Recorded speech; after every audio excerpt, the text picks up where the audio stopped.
সংসদে স্বরাষ্ট্রমন্ত্রীকে তার নিজের দলের এমপি বলেছিলেন মাদক কারবারির সূতিকাগার হচ্ছে সেই কক্সবাজার থেকে, যে নিজেদেরকে জাতীয়তাবাদী সরকার বলে জাতীয়তাবাদের নামে ব্যবসা করে। সীমান্ত হত্যা বন্ধ করুন, জাতীয়তাবাদের নামে ব্যবসা বন্ধ করুন। জুলাই মাস উপলক্ষে আমরা প্রত্যেকটা উপজেলা, গুরুত্বপূর্ণ উপজেলা ভিত্তিক পদযাত্রা, পথসভা আপনাদের সাথে আমরা যোগাযোগের জন্য এসেছি।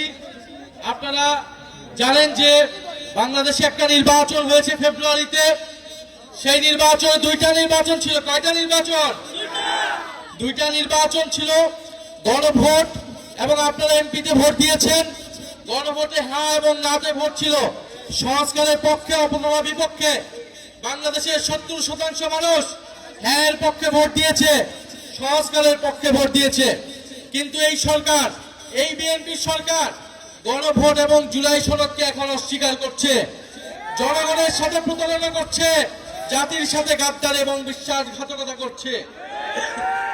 প্রিয় এলাকাবাসী, আমরা 5টা দাবি নিয়ে এসেছি। এই গণভোটের গণরায় বাস্তবায়ন করতে হবে, যার মাধ্যমে সংস্কার হবে, দেশের পরিবর্তন হবে, যেটা আপনার আমার আকাঙ্ক্ষা ছিল জুলাই গণ অভ্যুত্থানে। যে আকাঙ্ক্ষার কারণে আমরা এই পরিবর্তন দেখার জন্যই শেখ হাসিনার বিরুদ্ধে রাজপথে নেমেছিলাম। দ্বিতীয়ত, আমরা তরুণদের কর্মসংস্থানের দাবি জানিয়েছি। তৃতীয়ত, আমরা বলেছি যে বাংলাদেশের এই যে বিদ্যুতের সংকট, আপনাদের এলাকায় কি বিদ্যুৎ আছে? ঘরে ঘরে বিদ্যুৎ আছে? লোডশেডিং হয়, দৈনিক 7 থেকে 8 ঘন্টা করে লোডশেডিং হয়। এই লোডশেডিং সমস্যার সমাধান করতে হবে। এই সরকার কমিটমেন্ট দিয়েছিল, প্রতিশ্রুতি দিয়েছিল তারা বিদ্যুতের সমস্যার সমাধান করবে, কিন্তু এই যে বাজেট দিয়েছে, এই বাজেটে আমরা এমন কিছু দেখি নাই তারা বিদ্যুতের সমস্যার সমাধান করতে হবে। ফলে অবশ্যই ঘরে ঘরে বিদ্যুৎ দিতে হবে এবং দ্রব্যমূল্যের নিয়ন্ত্রণ করতে হবে, মানুষের নিয়ন্ত্রণে অধীন আনতে হবে। এছাড়া সারা দেশে আইন শৃঙ্খলার বেহাল দশা।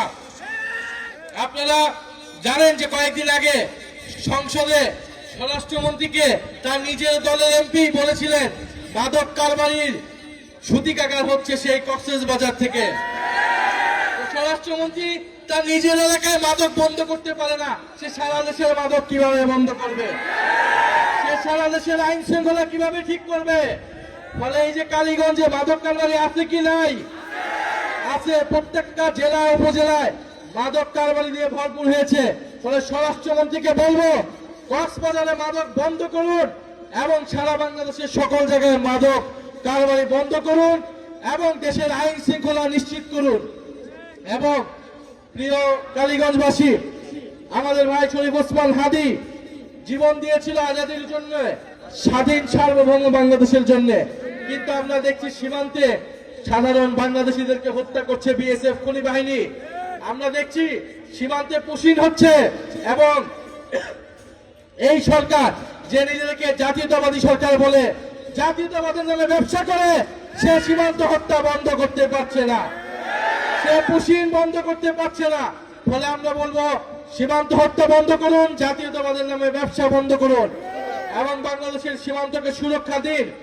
প্রিয় কালীগঞ্জবাসী, জুলাই গণ অভ্যুত্থান হয়েছিল আপনার আমার অংশগ্রহণের ফলে। এখন জুলাই গণ অভ্যুত্থানের পরে নতুন নতুন নেতা তৈরি হয়েছে, নতুন নতুন নেতৃত্ব আসছে। শিলং থেকে, লন্ডন থেকে নেতৃত্ব দেওয়া হয়েছিল নাকি জুলাই গণ অভ্যুত্থান। ফলে ভালো আপনারা নেতৃত্ব দিয়েছেন, আপনারা এখন জুলাইয়ের আকাঙ্ক্ষা বাস্তবায়ন করুন, আপনারা জুলাই সনদ বাস্তবায়ন করুন, আপনারা সংস্কার বাস্তবায়ন করুন। যদি জুলাই সনদ বাস্তবায়ন করতে না পারেন, যদি বিচার করতে না পারেন, তাহলে জুলাইয়ের নেতৃত্বের দাবিদার এ কথাটি ভুলেও মুখে আনবেন না। জুলাই জাদুঘর খুলে দিন এবং যারা জুলাই গণ অভ্যুত্থানে হত্যাকাণ্ড চালিয়েছিল তাদের বিচার নিশ্চিত করুন।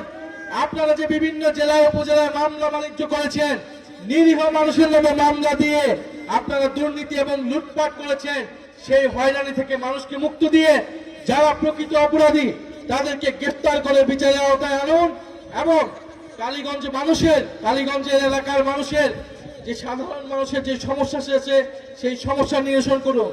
আপনাদের এই এলাকারই সন্তান MM সোহেব আমাদের জাতীয় নাগরিক পার্টির অন্যতম কেন্দ্রীয় নেতা এবং দীর্ঘ সময় ধরে ছাত্র আন্দোলন করেছেন। ইনি কালীগঞ্জ মানুষের সমস্যার সমাধানের জন্য এই এলাকা থেকে আপনাদের জনপ্রতিনিধি হতে চায়, আপনারা তাকে সহায়তা করুন। ইনশাআল্লাহ আমরা কালীগঞ্জবাসীকে একটা সুন্দর কালীগঞ্জ, আমরা বৈষম্যহীন কালীগঞ্জ করে দেবো। ইনকিলাব জিন্দাবাদ।